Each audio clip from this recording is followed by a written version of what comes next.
Good morning, all the students of class 7. Today I will discuss some next topic of unit number 7. So open your book and turn to page number 64. Our first topic is uses of radiation. In our previous class we learned a little about radioactive element which emit radioactive rays. Student, ये radiation हमारे लिए बहुत important है. For example engineer oil में radioactive substance डालकर oil pipe में leak point check कर सकते हैं.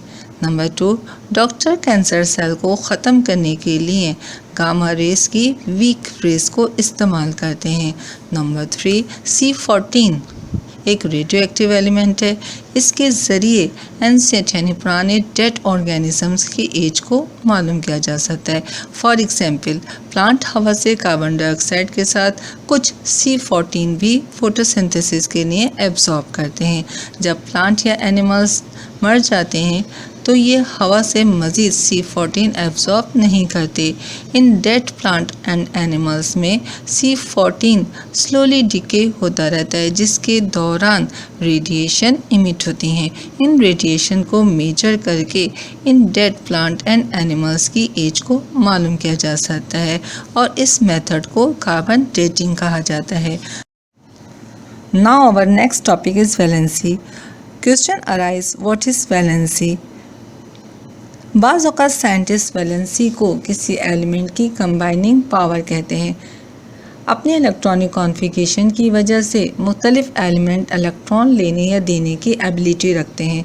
अगर एलिमेंट की इलेक्ट्रॉन लेने या देने की एबिलिटी ज़्यादा हो तो एलिमेंट रिएक्टिव या अनस्टेबल होता है, और अगर किसी एलिमेंट में इलेक्ट्रॉन लेने या देने की एबिलिटी कम हो तो ऐसे एलिमेंट अनरिएक्टिव या स्टेबल एलिमेंट कहलाते हैं. किसी भी एलिमेंट की वैलेंसी इसके आउटर मोस्ट शेल में मौजूद इलेक्ट्रॉन की तादाद पे डिपेंड करती है. अगर किसी एलिमेंट के आउटर मोस्ट शेल में इलेक्ट्रॉन की तादाद 1 to 4 हो तो उनकी वैलेंसी भी इलेक्ट्रॉन की तादाद के बराबर ही होगी. लेकिन ऐसे एलिमेंट जिनमें आउटर मोस्ट शेल में इलेक्ट्रॉन की तादाद 5 to 8 हो तो इनकी वैलेंसी मालूम करने के लिए 8 में से इलेक्ट्रॉन को माइनस कर देते हैं. फॉर एग्जाम्पल हाइड्रोजन की वैलेंसी +1 है क्योंकि इसके आउटर मोस्ट शेल में सिर्फ एक ही इलेक्ट्रॉन पाया जाता है.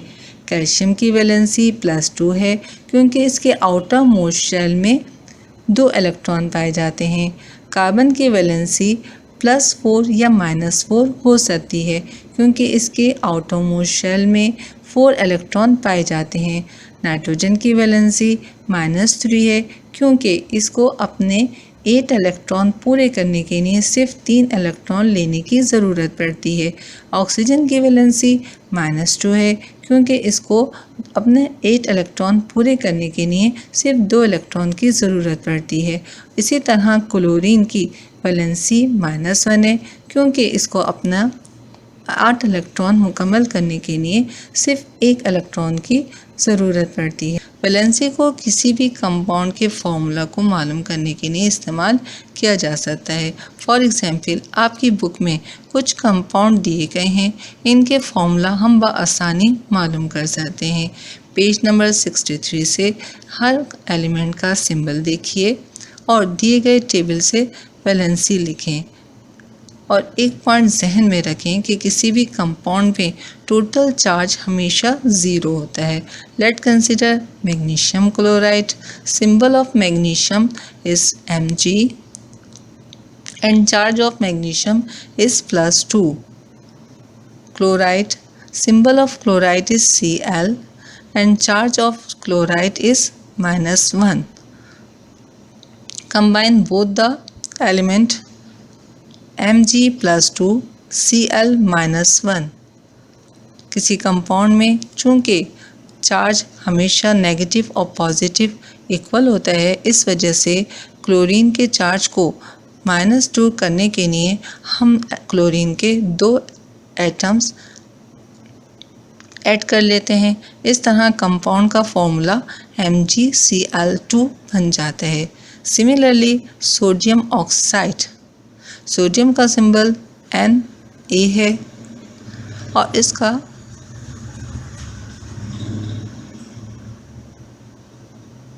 सोडियम का सिंबल Na है और इसका चार्ज +1 है। ऑक्सीजन का सिंबल O है और इसका चार्ज -2 है। इन दोनों एलिमेंट को आप इसमें साथ लिखिए, Na+1 O-2। यहाँ पे भी चार्ज बराबर नहीं है। सोडियम का चार्ज 2 करने के लिए हम सोडियम के एटम की तादाद बढ़ा देते हैं, यानी 2 कर देते हैं। तो इस तरह हमारा कंपाउंड बन जाता है Na2O। Third one is silicon oxide. Silicon का सिंबल Si है और इसका चार्ज +4 है। ऑक्सीजन का सिंबल O है और इसका चार्ज -2 है। दोनों एलिमेंट को कंबाइन करके लिखिए Si+4 O-2। यहाँ पे भी दोनों एलिमेंट के चार्ज बराबर नहीं है। बराबर करने के लिए हम ऑक्सीजन के 2 एटम ऐड कर लेते हैं। इस तरह हमारा कंपाउंड SiO2 बन जाता है। Fourth one is calcium oxide. Calcium का सिंबल Ca है और इसके ऊपर चार्ज +2 है। दूसरा एलिमेंट ऑक्सीजन है। ऑक्सीजन का सिंबल O है और इस पर मौजूद चार्ज -2 है। दोनों को साथ लिखिए Ca+2 O-2। इस दिए गए कंपाउंड में दोनों एलिमेंट के ऊपर चार्ज बराबर है, इस वजह से हम इनको एज इट इज लिख लेंगे, that is calcium oxide. Now our next topic is formation of ion. Student, कुछ एलिमेंट जब दूसरे एटम के साथ रिएक्ट करते हैं तो ये इलेक्ट्रॉन लॉस और गेन करके अपने आउटर मोस्ट शेल को कंप्लीट यानी फिल कर लेते हैं। अब हम देखेंगे कि एटम जब इलेक्ट्रॉन लॉस या गेन करता है तो क्या होता है। Let first consider losing electron. Take the example of sodium atom. Sodium atom के आउटर मोस्ट शेल में सिर्फ एक इलेक्ट्रॉन मौजूद होता है। अगर सोडियम एटम इस इलेक्ट्रॉन को लॉस कर दे तो इसका inner full shell outer most shell बन जाएगा और इसके नतीजे में एक सोडियम आयन बनता है। एटम की फिगर से ये बात जाहिर होती है कि सोडियम के आयन में 10 इलेक्ट्रॉन और 11 प्रोटॉन प्रेजेंट हैं, इसलिए सोडियम आयन पर एक पॉजिटिव चार्ज मौजूद होता है और एक इलेक्ट्रॉन लॉस करके सोडियम एटम एक पॉजिटिव आयन या कैटायन बनाता है। Now let's consider second condition, that is gaining of electron. Consider the example of chlorine. Chlorine जिसका एटॉमिक नंबर 17 है, इसके आउटर मोस्ट शेल में 7 इलेक्ट्रॉन मौजूद हैं। किसी दूसरे एटम से एक इलेक्ट्रॉन लेकर ये अपना आउटर मोस्ट शेल कंप्लीट कर सकता है और इसके नतीजे में एक क्लोराइड आयन बनता है। दी गई फिगर से ये बात जाहिर है कि क्लोरीन के आयन में 17 प्रोटॉन और 18 इलेक्ट्रॉन मौजूद होते हैं, इसीलिए इस पर -1 चार्ज पाया जाता है। इलेक्ट्रॉन लेने पर बनने वाला क्लोराइड आयन को नेगेटिव आयन या एनायन कहा जाता है। Now our next topic is ionic bond. We have observe that कि जब कोई एटम इलेक्ट्रॉन गेन और लॉस करता है तो आयन बनते हैं। एक आयन चार्ज पार्टिकल होता है जिसमें इलेक्ट्रॉन और प्रोटॉन की तादाद अनइक्वल यानी बराबर नहीं होती। वो बॉन्ड जो दो अपोजिट चार्ज आयन को बाइंड यानी जोड़ के रखता है आयनिक बॉन्ड कहलाता है और ऐसे कंपाउंड को आयनिक कंपाउंड कहते हैं।